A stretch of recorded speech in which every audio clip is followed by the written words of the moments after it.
Dragon a star is born.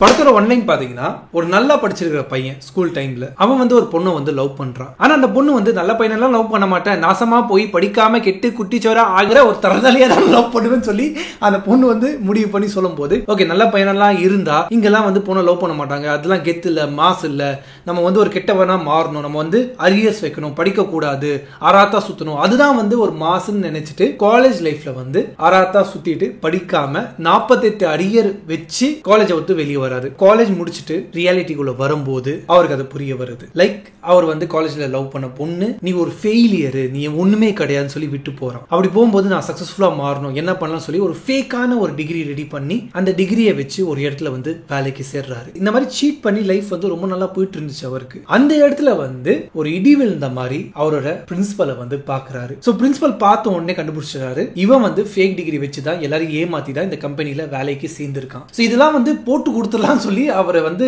அவர் டிராகனை வந்து மிரட்டுவாரு. அவர் வந்து காலில் வந்து கெஞ்சுறாரு, ஏன்னா அவர் கல்யாணம் ஆக போகுது, யூஎஸ் போக போறாங்க, எல்லாமே சூப்பரா போயிட்டு இருந்துச்சு. ஒரு நந்தி மாதிரி வந்து வரும்போது அவருக்கு பயம் வந்துருச்சு. காலில் வந்து கெஞ்சுறாரு, சார் ப்ளீஸ் சார் இது மட்டும் வேணாம் சார் கெஞ்சும் போது பிரின்சிபல் அவருக்கு 2 ஆப்ஷன் தர்றாரு. ஒன்னு, எல்லா உண்மையும் உன்னோட மாமனார்கிட்டயும் இந்த ஆபீஸ்லயும் நான் சொல்லுவேன், அப்படி இல்லைன்னா 3 மாசம் செமஸ்டர்ல உட்கார்ந்து படிச்சுட்டு 48 அடிகரை கிளியர் பண்ணிட்டு டிகிரி வாங்கிட்டு போன்னு சொல்லி இந்த மாதிரி 2 ஆப்ஷன் வந்து கொடுக்குறாரு. சோ டிராகனுக்கு வேற வழி இல்லாம 2வது ஆப்ஷன் சூஸ் பண்ணி திருப்பி காலேஜ்க்கு வந்து படிக்க போறாரு. அப்படி படிக்க போகும்போது அவர் வந்து 48 அரியரை கிளியர் பண்ணாரா, அவருக்கு கல்யாணம் ஆச்சா இல்லையா, இது வந்து டான் டு வர கதையா, சோ இதெல்லாம் வந்து படம் பார்த்தா உங்களுக்கு தெரிய வரும். சோ இதுதான் பாத்தீங்கன்னா படத்தோட ஒன் லைன். பேசிக்காவே எனக்கு காலேஜ் சப்ஜெக்ட் இருந்துச்சுன்னா, அதுல காமெடி இருந்துச்சுன்னா எனக்கு ரொம்பவே பிடிக்கும். அது ரெண்டுமே இந்த படத்துல வந்து இருக்கு. அண்ட் இதெல்லாம் தாண்டி ரொம்ப நாளா ஒரு லவ் ஃபெயிலியர் சாங் வந்து நான் எதிர்பார்த்துட்டே இருந்தேன். ஸோ ஒரு லவ் ஃபெயிலியர் சாங் வந்து இதுல இருக்கு. ஏண்டி என்னை விட்டு போன ரீசன்ட் டைம்ஸ் நிறைய வாட்டி கேட்கிறேன். அந்த அளவுக்கு ரொம்ப ஒரு மாதிரி அது மண்டைக்குள்ளே ஓடிட்டே இருக்கு எனக்கு. ஆக்சுவலி இந்த படத்துல வர டிராகனும் நானும் வந்து நான் நிறையவே ரிலேட் பண்ணிக்கிறேன். நானும் என்னோட காலேஜ் டேஸ்ல படிக்கும் போது படிக்காம அரியர்ஸ் வச்சாதான் கெத்து, ஹெச்ஓடி கூட பிரின்சிபால் கூட சண்டை போட்டு அவங்களுக்கு வந்து பேக் ஆன்சர் கொடுக்கறது தான் மாசு, அந்த மாதிரி நான் இருந்த ஒரு பையன். ஃபர்ஸ்ட் இயர்ல 21 அரியர்ஸ் ஃபைனல் செம்ல, கரண்ட் பேப்பர் ஒரு 5 பேப்பர், 26 எக்ஸாம் நான் எழுதினேன். அது எவ்வளவு பெரிய முட்டாள்தனம் சொல்லி எனக்கு லேட்டரா புரிய வந்துச்சு. எப்படி இந்த படத்துல செகண்ட் ஹாஃப்ல வந்து அவர் ரியலைஸ் பண்ணாரோ அதே மாதிரி பிஜி படிக்கும்போது நான் ரியலைஸ் பண்ணேன். மிஷ்கின் சார் வரும்போதெல்லாம் என்னோட ஹெச்ஓடி ஃபாரூக் சார் சொல்லி ஒருத்தர் இருக்காரு, அவரை பாக்குற மாதிரி இருக்கு. லைக் வாடா என்னடா பண்ற, லைக் நீ பண்ணிட்டு போடா, அந்த மாதிரி கலாய்க்கிறது, அந்த வாடா போடான்னு சொல்லி அது ஒருமையில பேசுறதுக்கு பாத்தீங்கன்னா அது அப்படியே என்னோட ஹெச்ஓடி சார். அது எனக்கு எல்லா படத்துலயும் வந்து ஹீரோ கேரக்டர் வந்து ரொம்பவே பிடிக்கும், ப்ரோட்டாகனிஸ்ட் வந்து ரொம்பவே பிடிக்கும். ஆனா இந்த படத்துல ஹீரோ கேரக்டர் தாண்டி ஹெச்ஓடி கேரக்டர் வந்து பிரின்சிபல் ஹெச்ஓடி தான் வருது, பிரின்சிபல் கேரக்டர் வந்து எனக்கு பயங்கரமா பிடிச்சிருக்கு. Mysskin sir one of the finest role சொல்லலாம். அவர் வந்து நிறைய படத்துல வந்து நடிச்சிருக்காரு, ஆனா இந்த படத்துல வாழ்ந்திருக்காரு சொல்லலாம். ஒரு டைம் டிராவல் பண்ணி என்னோட காலேஜ் டேஸ்ல வந்து நான் போயிட்டு வந்த மாதிரி இருந்துச்சு.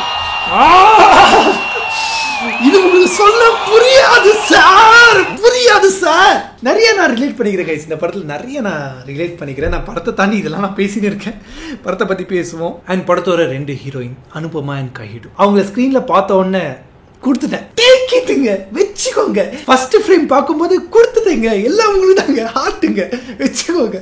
அந்த அளவுக்கு 2 ஹீரோயினும் அவ்வளோ கியூட்டா இருந்தாங்க, அவ்வளோ சூப்பரா ஆக்ட் பண்ணியிருந்தாங்க. அண்ட் நெக்ஸ்ட் வந்து பாத்தீங்கன்னா, இது சொன்ன ஏதாவது சொல்லுவீங்க, கலாய்ப்பீங்க, பட் ஒரு ரிவ்யூவரா நான் இது வந்து சொல்றேன். அதர் தன் தட் நானும் வந்து சித்துனாவோட ஃபேன் தான். விஜய் சித்து இந்த படத்துல வந்து ரொம்ப பெரிய ஒரு வைட்டல் ரோல் வந்து அவர் பண்றாரு. ஆனா இந்த ரோலுக்கு சித்துனா ஜஸ்டிஃபை பண்ணாரான்னு சொல்லி கேட்டீங்கன்னா இல்ல, அவரால் பண்ண முடியாதுன்னு கிடையாது, பட் அவரு ரொம்பவே கேஷுவலா இந்த ரோலை பண்ண மாதிரி இருந்துச்சு. நிறைய இடத்துல நிறைய எமோஷன் காட்ட வேண்டிய ஒரு ரோல் இது. எல்லா இடத்துலயும் எமோஷன் காட்டாம ஒரு பிளாட் ஃபேஸா வந்து அவர் வச்சிருந்தாரு. லைக் கண்ணும் கொள்ளையடித்தாளுங்கிற ஒரு படம் பார்த்திருப்பீங்க. அந்த இடத்துல ரக்ஷன் சார் எப்படி பண்ணிருப்பாரு, ரக்ஷன்னா மாதிரி வந்து சித்துனா வந்து கொஞ்சம் எக்ஸ்பிரசிவா கொடுத்துருக்கலாம். அவர் வந்து ரொம்பவே பிளாட்டா இருந்தாரு. அவரால் முடியாதுன்னு கிடையாது, அவர் இன்னும் கொஞ்சம் எஃபோர்ட் போட்டு இந்த கேரக்டர் பண்ணியிருந்தாருன்னா வேற லெவலா வந்திருக்கும் இந்த கேரக்டர். ஏன்னா ஹோல் படத்துல எல்லாரும் வந்து அவங்களோட 200% கொடுத்துருக்காங்க.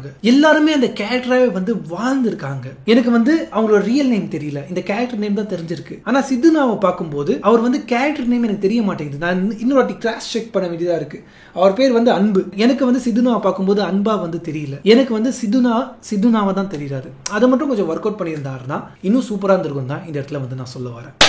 எத்தனை பேர் கழுவி விட்ட போறீங்கன்னு தெரியல, பரவாயில்ல. இதை தாண்டி இந்த படத்துல வேற ஏதாவது குறை சொல்றான்னு சொல்லி என்கிட்ட கேட்டீங்கன்னா என்னால சொல்ல முடியல. ஏன்னா இந்த படத்துல ஆக்டிங் வைஸாவும் சரி, டைரக்ஷன் வைஸாவும் சரி, பர்ஃபார்மன்ஸ் வைஸாவும் சரி, மியூசிக் வைஸாவும் சரி, விஷுவல் வைஸாவும் சரி, எல்லா இடத்துலயும் டாப் நாட்சா எல்லாரும் அவங்களோட பெஸ்ட்டை வந்து இந்த படத்துல வந்து கொடுத்துருக்காங்க. என்னால வந்து இது பின் பாயிண்ட் பண்ணி இது சரியில்லை, இது கொஞ்சம் பெட்டரா பண்ணிருக்கலாம்னு சொல்லி சித்துனாவை தாண்டி வேற எந்த இடத்துலயும் என்னால சொல்லவே முடியல.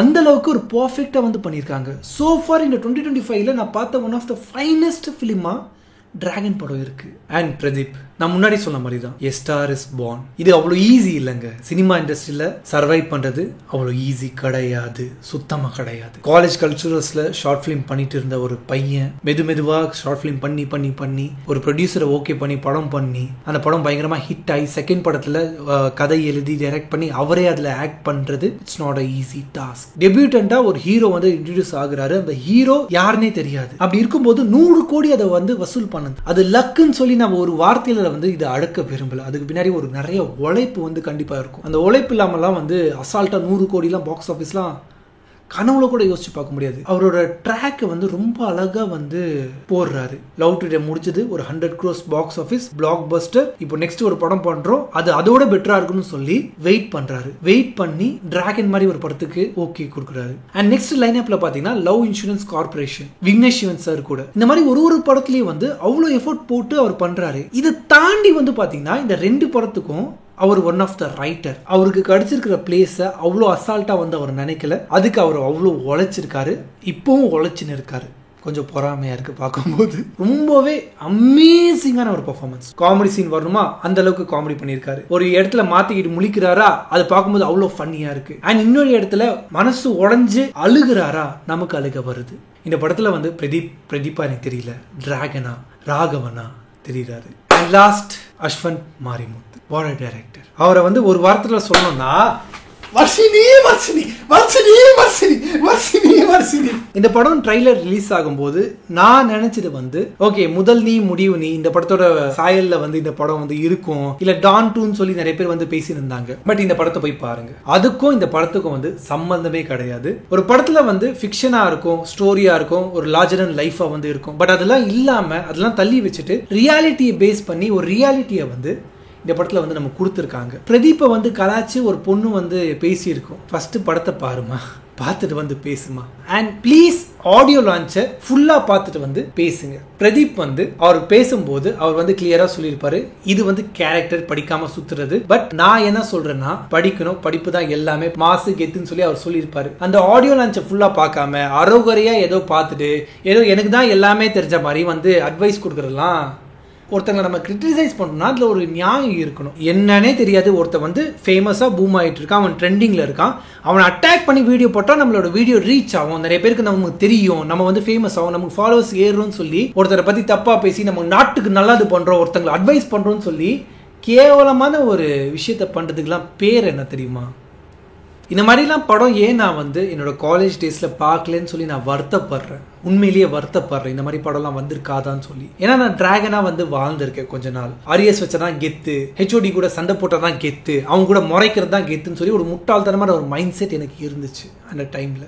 இந்த மாதிரி படம் வரும்போது தான் நமக்கு ரியாலிட்டி வந்து ஹிட் ஆகுது. ஆனா நிறைய பேர் இது வந்து கிரிஞ்சுன்னு சொல்லுவீங்க, நிறைய பேர் வந்து பூமார் சொல்லுவீங்க. ஆனா ஒரு ரியாலிட்டி எப்படி இருக்குமோ அந்த மாதிரி தான் இந்த படத்தை வந்து பண்ணியிருக்காங்க. நம்ம ஜெயிக்கணும்னா மொத்தனை அழிச்சிட்டு நம்ம ஜெயிக்கணும் கிடையாது, நம்மளால ஜெயிக்க முடியும், ஜெயிக்கிறது என்னன்னு சொல்லி நிறைய விஷயங்கள் ரொம்ப அழகா வந்து அஸ்வின் மாரிமுத்து இந்த படத்துல வந்து சொல்லியிருக்காரு.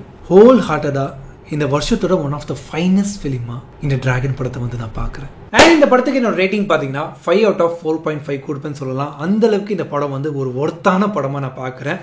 நீங்கள் ஸ்கூல் படிக்கிறீங்க, காலேஜ் படிக்கிறீங்க, இல்லை காலேஜ் பாஸ்ட் அவுட்டு, இல்லை அரியர்ஸ் வச்சிருக்கீங்க, இல்லை எதுக்குறா நம்ம காலேஜ் படிக்கணும்னு தெரியாமல் என்ன மாதிரி வந்து படிச்சிங்கன்னா கண்டிப்பாக இந்த படத்தை போய் பாருங்க. உங்களுக்கு ஒரு கிளியரான ஒரு பேத் வந்து கிடைக்கும், உங்களுக்கு நிறைய மோட்டிவேட் பண்ணும், உங்களுக்கு நிறைய இன்ஸ்பயர் பண்ணும், லைஃப் மேலே உங்களுக்கு இன்னொரு நம்பிக்கையை வந்து இந்த படம் கொடுக்கும். 2.5 மணி நேரத்தில் நிறைய விஷயங்கள் இந்த படத்தை பார்த்து நான் கற்றுக்கிட்டேன், நீங்களும் கற்றுப்பீங்க. உங்களுக்கு ஒரு மோட்டிவேஷனா, ஒரு இன்ஸ்பிரேஷனா இந்த படம் இருக்கும்னு சொல்லி நான் நம்புறேன். So thank you so much guys. Hope இந்த ரிவ்யூ உங்களுக்கு பிடிச்சிருக்கும் சொல்லி நான் நம்புறேன். பிடிச்சிருந்தா மறக்காம அப்படி லைக், ஷேர், சப்ஸ்கிரைப் பண்ணிடுங்க. சோ கூடிய சீக்கிரம் இன்னொரு வீடியோல உங்கள் முகமது ராஜா. See you, take care.